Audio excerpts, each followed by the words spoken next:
My beautiful Aquarius, today is May 1st. So I'm here. QueenAusetHeru is here on May 1st to give you your love reading for the month of May. Now, I know some of you are thinking, what happened in April? I don't know. I got caught up in April. There was a conference to do. It was crazy in April, okay? I can't believe I'm still standing. So I totally missed April, but I'm here on the 1st of May. I made sure I don't come when you call, but I'm always on time. Okay? All right, so check it out, right? Today we're going to take a look at pile 1. This is for my single Aquarius. Pile 2 is for my couples. And pile 3 is for my polyamorous Aquarius. So I'm going to give you a nice little broad view of what could be going on in some of your relationships. Take what resonates. If it doesn't resonate, if I'm not connecting with you, then check back in June. Because all I can do is pull the cards and tell you what I see. Okay? My name is QueenAusetHeru, and thank you for joining me for another wonderful edition of Ask an Aquarius. If you haven't already, please hit the red subscribe button and smack the bell. Also, if you like this video, please give it a thumbs up and pass it on to anybody and everybody who might like it too. Please drop us some positive comments in the comment section. And if you want to get a private personal reading done, please email me or hit me up on social media. Underneath this video will be all of my information so you can contact me. You'll also see that I will have underneath this video the decks that I use to do the reading. In case you're interested in checking out those, I'll give you a legitimate link to where you can purchase them if I have one. My Patreon is underneath this video, my PayPal, my Cash App, in case you want to send a donation to the channel. And there's also Ask an Aquarius merchandise and ArchAngel Michael merchandise underneath this video. So there's quite a lot underneath this video. But right now, let's get to the video. So if you are a single Aquarius, you have the candy. You have the candy. So let's see what your candy is. Single Aquarius. My. Well, my single Aquarius, you got the Four of Pentacles. Now, let's talk about the symbolism behind this Four of Pentacles. Because what this is telling us, I find to be very interesting, the picture that goes along with it. See how she has that riding crop right here? Now, I'm going to get real with y'all right now. This is the realest I've probably ever been. This riding crop is for giving spankings. See how it's suggestively, at her bottom? It's for giving spankings. And one of the things that I know personally about spankings, okay, is that when you tense up, you get pain. It hurts. But when you are flexible, when you're fluid, when you're calm, when you're relaxed, you get this kind of sexy sting. Totally different from the pain that you get when you clench up.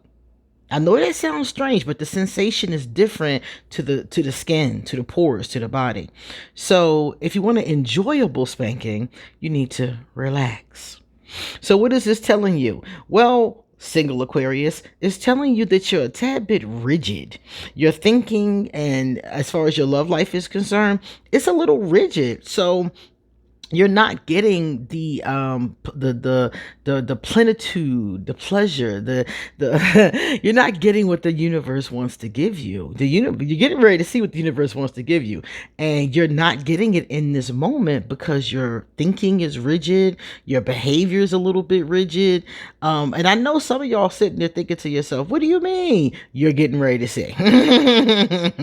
The cards really put it out there, so I don't even have to give any kind of like interpretation with this. The cards said it so plainly. It's just like somebody calling you on the telephone. So remember what I said about the rigid aspect. They're saying you're being a little bit rigid and you need to loosen up that energy. So let me show you. All right. Let's take this one. Here's your second card. So for a lot of you, this has to do with needing to figure yourself out. Needing to figure out, what do you want, Aquarius? Because this card is telling me, and I'm in this category with you guys, so we all in this together, right? And what that's giving me is that we need to figure out what exactly we want. A lot of us say we don't want a relationship, or we don't want anything serious, or we're not really looking for commitment, but then at the same time, we really want something meaningful. We want somebody who connects to our soul. We don't want to be with somebody who is just a body. We don't want to be with somebody we can't really trust. We want a best friend. We want somebody to build our life with. We want a life partner. We want somebody that is going to be with us the long haul. That's in general, that's what Aquarius wants. So we have to figure out how to reconcile that. You can't be by yourself and free and have that kind of a connection. And for many of us, that's the struggle in the first card. It's like you have to let go of that. So for many of us, we need to figure out ourself, like our soul searching, what we want to do. And we need to figure out what we want to have, what we want to create. We need to figure these things out before we're going to be able to draw in anyone into our love life. Because the universe, remember I said they said what they wanted to give us is commitment. This is what the universe is putting forward for us. This is what our soul, I guess for a lot of us, our soul is craving, is calling in. And look at what you get from this commitment. A dedicated relationship, possibly engagement. So we're looking at maybe, actually going all the way with the commitment. Promising you something. Future agreements being made. Willing to give your time and support to someone else. In it to win it. So we have to stop thinking. One limiting belief that many people think, and could possibly be part of your Four of Pentacles, is thinking that you won't find somebody. Thinking you won't find a decent person. Thinking that relationships are difficult, or that, there's only happiness in the movies. That kind of thinking. So if you have any of that kind of thinking, it's going to be almost impossible to draw to you what is meant for you. And look at our last card. If we manage to get past that rigid thinking, if we manage to open ourselves up and relax, if we manage to figure out what it is exactly that we want to manifest in a partner, the last card is Euphoria. I told you, Aquarius, you are the kind of person, the majority of us, who will love being in true love. But you have to work your law of attraction for it to happen. Period. You got it though. You have the ability, Aquarius. So go for it. So my single babies, that's where you're at, and I'm with you. Now let's go to our couples. Our monogamous couples are here. Let's turn you around. All right, my monogamous couples, you got the Princess of Coins. Okay. Well, my couples, this is all about paying attention to each other. When we get the Page of Pentacles, it's all about, the page is kind of studious. Like the page studies the other person. We find out how they like to be licked. Look at how suggestively she's holding that banana. She's figuring out how her lover likes to be touched, how her lover likes to be licked. Look at the positioning of her hand. She's studying her lover.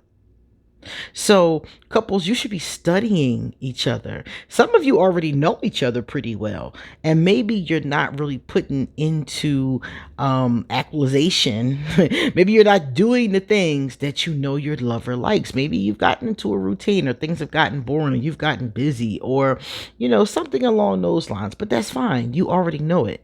So some of us are studying it and finding it out. Some of us are studying it and remembering what we already knew. Some of us are, just, being more physical with our intimacy. This is what we have going on in this card. So couples, I would suggest having some real romantic nights full of touch and pleasure. I like that card. I like that a lot. Now, part of this is expressing yourself. And some of you may feel like you can't. Some of you may feel like my lover is not studying me. Or your lover may be feeling like they are, but there's a disconnect here. Someone or someones are not expressing themselves. So this is problematic because it means that when you say I can't express myself, you're saying either A, I don't trust my partner to express myself, or there's something in me that's holding me back from expressing myself, such as maybe a trauma that happened in the past. So couples, this card is giving us the indication that you really need to sit down and communicate. Now, mind you, right now, we are in Mercury retrograde. Mercury retrograde ends on May 14th. So if you're watching this between now and May 14th, and you know that you and your lover have had some communication problems, your husband, your wife, whoever you're in this committed relationship with, whoever this person is, the two of you may notice some of that during the retrograde, and that's perfectly normal. It happens to a lot of us, basically. But this is a wonderful time to slow down.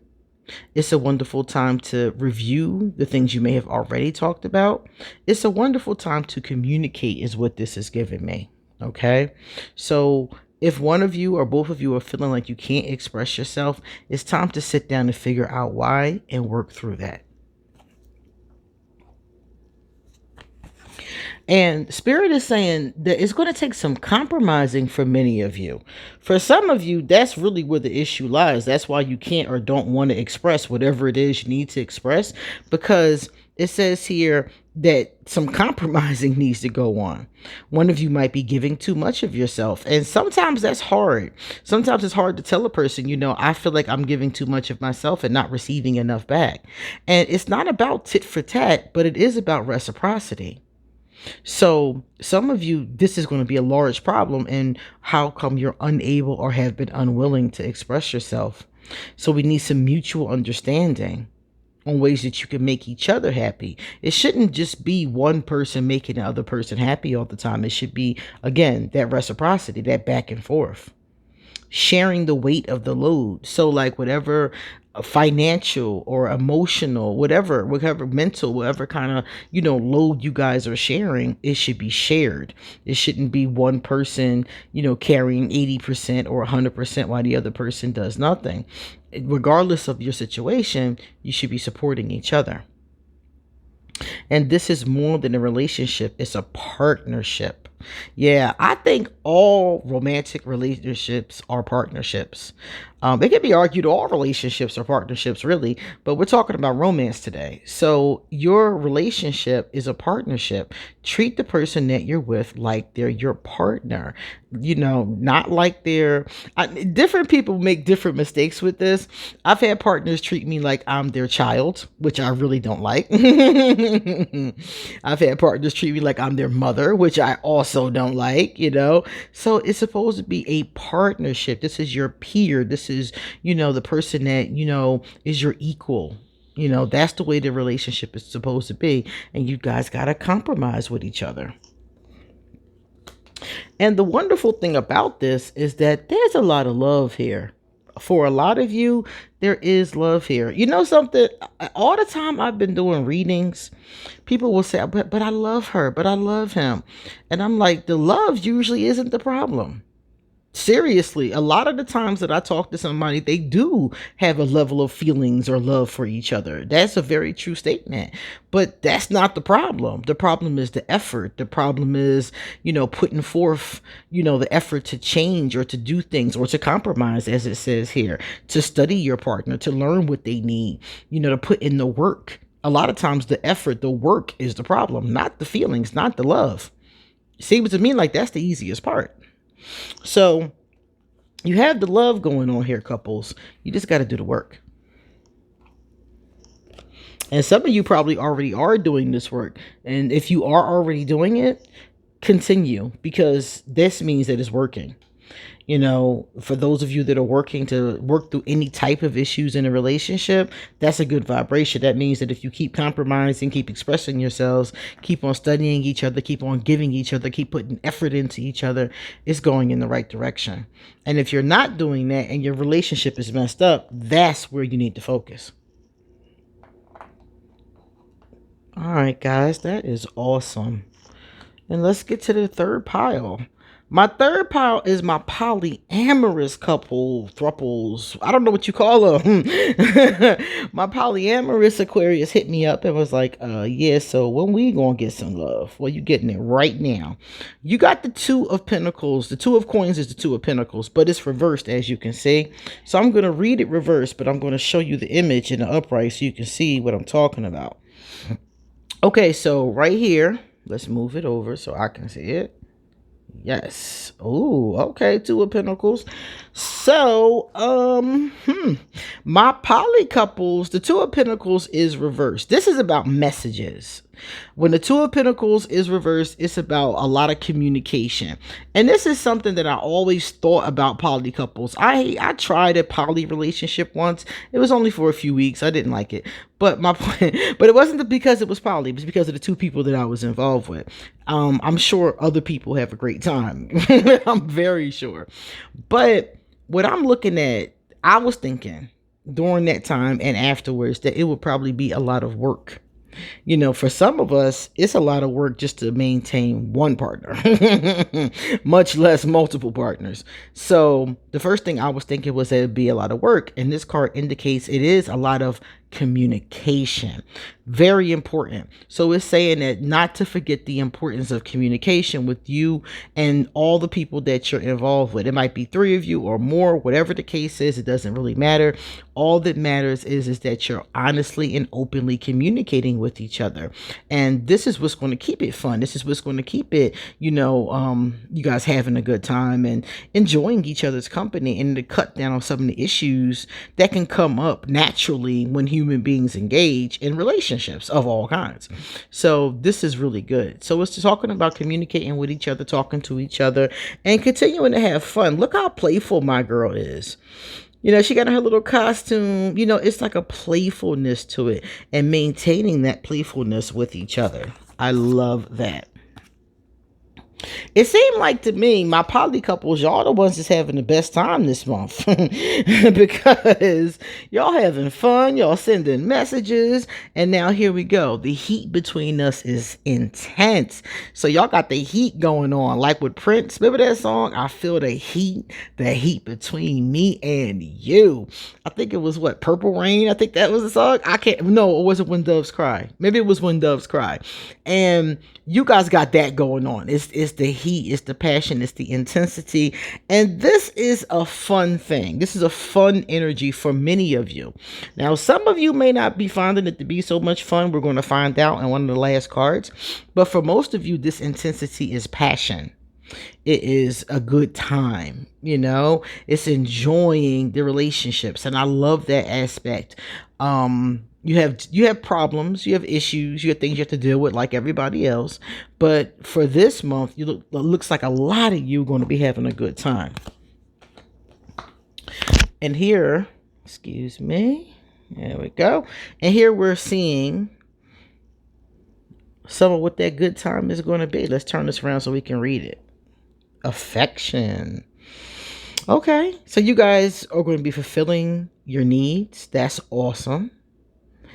Knowing each other's language of love. Giving each other undivided attention. I think that's important too. That jumped out to me because I think that when you're in a poly relationship, it's very important. And this is, again, just from what I observed, paying attention, being present. So if I'm seeing, let's say I'm seeing Matthew and I'm seeing Barbara, for example, I have to make sure that I'm paying attention. I'm showing up, I'm being present in these relationships. That's what I said. It seems like for me and for some people, it might be a lot to be present. So people who are in these poly relationships have to make sure that they're celebrating each partner and giving that energy. and giving them their undivided attention when they're with them. I noticed this. I was watching this show, and this man had 5 wives. It was called My 5 Wives. And I noticed how when he was with one of them, he turned off his electronics and focused on the wife he was with that day. So that undivided attention, so that the other person feels seen and heard. Romantic touching, giving or receiving a gift. Maybe some gift giving could be going on in May. It is Mother's Day, so that could be one reason to give a gift. Getting a little closer to one another and showing love. Awesome. See what I mean? It's like they're having the best month. But those of you who aren't going to find it to be so, that intensity I was talking about, yeah, because some of y'all going to have some drama. And I mean, come on, it just is what it is. Relationships bring drama in general. So when you add more people, there's the potential for more drama. Now, some of you won't have this problem. Some of you will be in that affectionate, passionate energy, having a good time, talking and communicating, and things will be fine. Again, Mercury's in retrograde, so that could affect many of us, so positively or negatively. But for those of you who have some miscommunications, for those of you who have some issues, there could be some drama. And that drama can be big drama, or it could be little drama. Somebody could be jealous of how much time. Remember I said about the undivided attention? Or maybe somebody's jealous that they don't feel like they're getting enough time, or maybe a new person comes into the mix. And maybe, the people that were already there may feel like they're getting less attention. Something like that could happen. And these are things that I would that happen. These kind of things happen in any relationship, as far as like not feeling like somebody's paying attention. And it doesn't have to be another person. My lover could be at work and busy, busy with work, busy with a project, and it goes on for a month or more, and I feel really neglected. So this could really happen in any relationship. But what I'm thinking is that in this particular one, it could cause some drama. It could cause some jealousy. It could cause some arguments, things along those lines. So some of you may need to deal with that. And if that is mixed with that heat, baby, some of you may have some things a little bit angry. Because passion, drama and passion could turn to anger. So it could be some anger, it could be some arguments, it could be some fights. It all really depends on how you are handling things. Though it seems to me like the better the communication, the better the affection, the better the attention, the more up and up, the more honest the communication, the better this is going to be. So for those of you who got this going on in the month of May, that's how you can keep things a little less dramatic. Okay, so take the advice from the cards if you want things to be a little less dramatic. All right, my dear Aquarius, I hope that May proves to be awesome for you and you come back soon, because I got a lot more to say. See you later.